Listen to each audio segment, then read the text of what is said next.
नागपुरातील दीक्षाभूमीत सध्या अध्यक्षपदावरून वाद सुरू आहे। या वादावर सामाजिक न्याय मंत्री रामदास आठवले यांनी आपली प्रतिक्रिया दिली आहे। हा वाद मिटत असेल तर मी हे अध्यक्षपद स्वीकारायला तयार असल्याचं ते म्हणाले आहेत।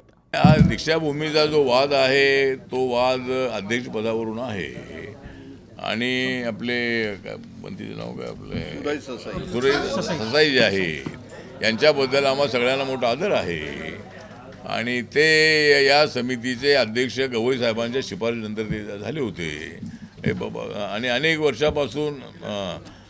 वर्षांपासून त्या ठिकाणी सुरेश ससाईचे अध्यक्ष होते।